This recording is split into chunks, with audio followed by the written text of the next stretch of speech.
Welcome back to the channel, where we uncover the stories, value, and hidden gems behind the coins you may have in your pocket, collection, or even forgotten in a drawer. In today's episode, we're taking a deep look into the 1949 Canada 1 cent coin, a small but significant piece of Canadian history that has become a favorite among coin collectors across the world.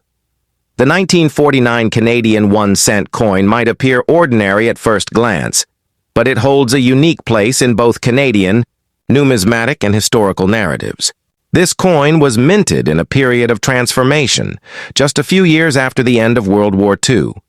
Canada, like many countries, was rebuilding, redefining its identity, and stepping forward into a new era of independence and prosperity. The coins of the time reflect this historical backdrop. They weren't just pieces of metal used for trade. They were symbols of national pride, monarchy, and craftsmanship. On the obverse, or front side, of the 1949 penny, we see the portrait of King George VI, who reigned as the King of Canada. From 1936 until his death in 1952, his portrait faces to the left, a tradition that alternates with each successive monarch. Around the portrait, the Latin inscription reads, Georgiv 6 DG Rex et Ind IMP. This translates to George VI, by the grace of God, King and Emperor of India. While India had already gained independence from British rule in 1947, the title Emperor of India was still included on Canadian coins until it was officially removed in the early 1950s. That little detail makes the 1949 coin one of the last Canadian coins to carry that now outdated title, adding historical significance to this otherwise modest coin. Turning over to the reverse side, you'll find a familiar sight to Canadians, the twin maple leaf design on a single twig. This artwork was designed by George Edward Kruger Gray, a British artist and coin designer responsible for many coin designs across the Commonwealth.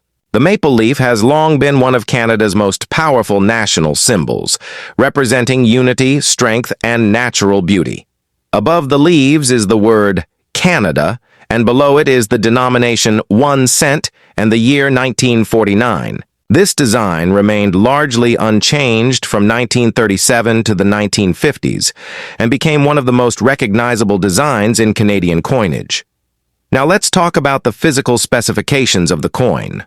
The 1949 Canada 1 cent coin was made primarily of bronze. The composition was 98% copper, with 0.5% tin and 1.5% zinc, making it a rich reddish-brown coin when freshly minted.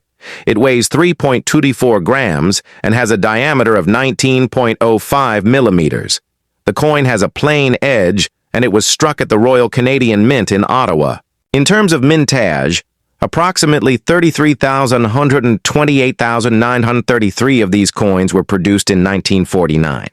That means this coin is not considered rare in terms of how many were made, but condition, coloration, and specific mint errors are where the real value begins to emerge. When it comes to value, most circulated 1949 pennies in average condition are relatively common and modest in price. In well-worn condition, like those you might find in old jars or inherited coin collections, these coins often sell for about 10 to 25 cents Canadian.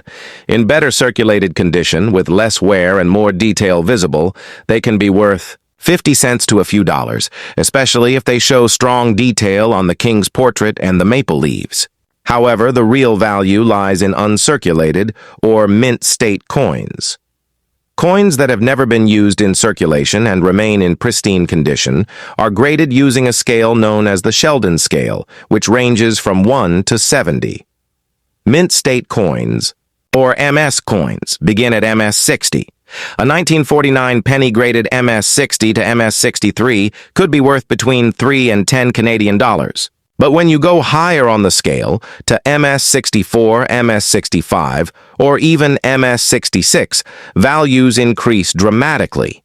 A certified MS 65 red example, which means it retains most of its original red mint luster, could be worth $30 to $50 or more, depending on collector demand and overall eye appeal. One of the important aspects that impacts the value of bronze Canadian coins is the color designation. There are three primary categories: brown, red-brown, and red. Over time, copper oxidizes and darkens. A coin that has lost most of its mint red color and turned completely brown is referred to as brown, and these coins typically fetch the lowest prices among uncirculated grades. Coins with partial red and partial brown surfaces are labeled red-brown, and those that retain at least 95% of their original mint red color are classified as red, which are the most desirable to collectors.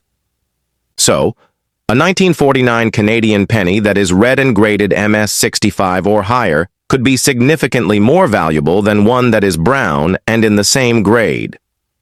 Beyond condition and color, collectors also keep an eye out for any striking errors or varieties. While no major varieties have been documented for the 1949 Canada 1-cent coin, minor die cracks, off-center strikes, or repunched mint marks can occasionally appear. These error coins are rare, but if discovered, they can command a premium, sometimes many times the normal coin's value, depending on the uniqueness of the error. So what does this all mean for collectors and everyday people who come across a 1949 Canadian penny? Well, if you have one in a drawer or an old box, it might only be worth a few cents if it's heavily circulated. But if it's in great condition or even uncirculated, you could be holding a coin worth several dollars or more. And for those who collect Canadian coinage, especially coins from the reign of King George VI, this 1949 issue is a must-have for completing a mid-century penny collection. To sum it all up, the 1949 Canada 1-cent coin might be small in size, but it represents a meaningful slice of Canada's post-war history. Its classic maple leaf design, regal portrait of King George VI, and solid bronze composition make it a timeless collector's item. Whether you're just starting your numismatic journey or you've been collecting coins for decades, the 1949 penny is a rewarding piece to own, appreciate, and preserve. Thanks so much for watching. If you found this video interesting, please give it a thumbs up, and don't forget to subscribe to our channel for more deep dives into the coins that tell the stories of our past. Turn on the notification bell so you never miss another episode. Until next time, happy collecting and good luck in your hunt for hidden treasures.